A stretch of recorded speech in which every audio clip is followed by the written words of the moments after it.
Okay, so we have seen the market. Different factors influence positively or negatively the loyalty, efficiency of loyalty programs. We have seen the different reward management, time, tangibility, queue compatibility. We have seen the market situation through double jeopardy. And we will see now that there are also sector or firm differences. Pay attention not to do stupidly benchmarking, because in one sectors or in some sectors, some marketing actions, including loyalty programs, work better than in other sectors. That's why it's important to analyze precisely the situation of the market. Which are the markets where loyalty programs work well? The markets of service production. That is, airlines, hotels, car rentals. Why do these programs work better? It's a question of value that is offered. Because in grocery retail, chains are giving money. Either discounts, either vouchers, either they give you money, euros, that you accumulate on your card. But for every euro you get on the card that you can use in the store has to pay 1 euro.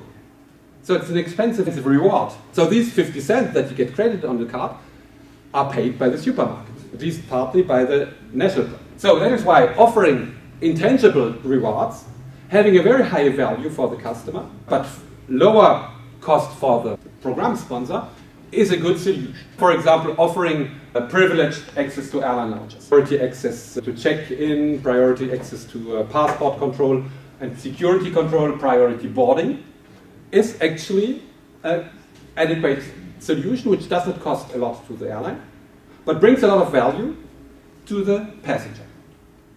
Convenience. Because if you can win a lot of time, it makes the journey more comfortable and so makes the customer more happy or satisfied.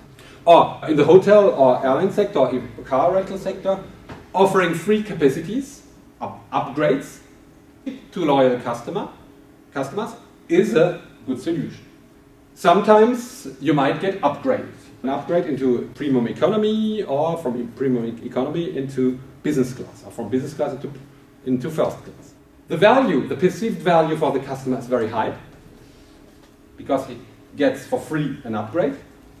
The cost for the airline are actually zero because actually it makes no difference for the airline if the passenger is seated in the economy class or in the business class. But upgrading a customer when the flight is already closed, so in other words, there are no new customers who can buy actually the free capacities, makes sense because the seats are lost.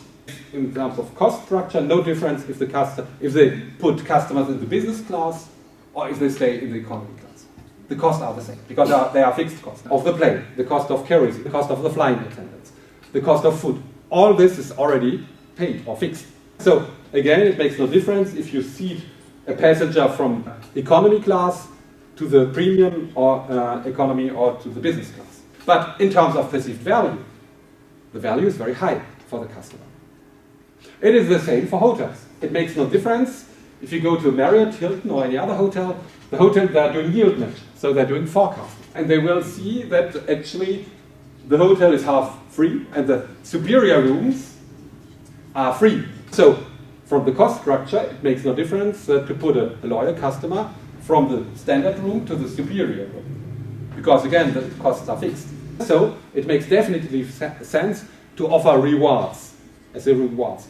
Free capacities or services, which have high perceived value for the customers, but low cost for the firm. It is the same if you offer free tickets. The rewards of the frequent flyer programs are generally given in periods where nobody is traveling. That is where the planes are empty. But this actually should be done for good customers. There again we come to the idea of value alignment.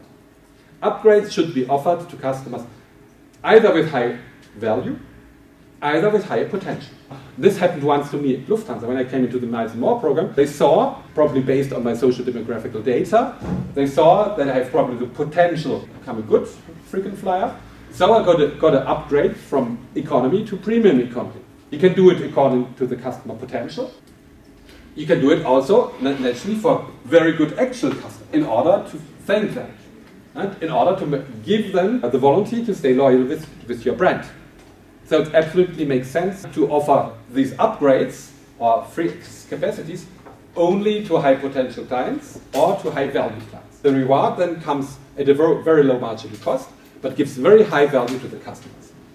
So in service sectors, loyalty programs prove to be much more efficient. And you can see it here, again, the comparison of the reward value. Remember, in the retail, we had perceived reward value something around 0.1 to 1%.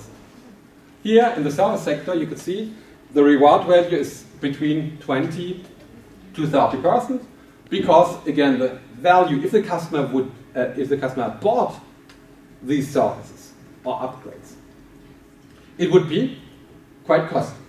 But as the company is offering this for free, for basically no supplementary marginal cost, that is why the value is quite high. You can see, for example, here in the perfumery, it's a beauty service having a value of 33% of the purchases done in the perfumery. Or in the car rental, it's something like 22%. What is the reward? It's actually a free rental for the weekend. Again, we're in a situation where capacities are free, because cars are generally rented during the week by business travelers. And during the weekend, whole car fleet is not really used. There are overcapacities, excess capacities, that can be offered for free to customers, which have low cost for the brand, because if the car is driving or not, has basically no supplementary cost. On the other hand, for the customer, the free car rental has high perceived value. So in summary, service sectors are predestinated for loyalty programs. That is why it's not an asset, probably, that loyalty programs were born in the service sector, that is in the airline sector. That is related to the fact that services are highly perishable. This is the point why loyalty programs are so widespread in airline and hospitality industries. Thus, a crucial feature of hotel or airline loyalty programs is that frequent users can get upgrades to better rooms or to higher classes when those offerings are not already taken up by paying customers. And these upgrades or supplementary service come for very low supplementary marginal cost, as these industries have high fixed costs, which cannot be reduced. And so even if the service provider gives a better service, then this upgrade or the supplementary service comes for very low supplementary marginal cost. If you have to decide if you launch a loyalty program, look at the sector. Do you have services that you can offer and even apply to the retail sector? It makes sense to create different tiers and offer to the VIP customers more than discounts, but rather services. It might be home delivery. You can offer priority access to the sales one day before the official sales program. It's kind of private sales. So this is a privilege which does not cost money for the retailer, but might be highly valued by top customers. So it's a good mean to make customers loyal. This is actually what is happening also with closed stores. A lot of closed stores are organizing private sales, either on the internet, either in the stores, where VIP members can come one day before the sales period to try the clothes. In retail, also it is important to go beyond simple discounts or vouchers, offering, for example, home deliveries, priority checkout. It would make sense to create different tiers. The VIP tier, who has really a privileged checkout, where you can save time, where you have services. This is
Feel the night, feel the night.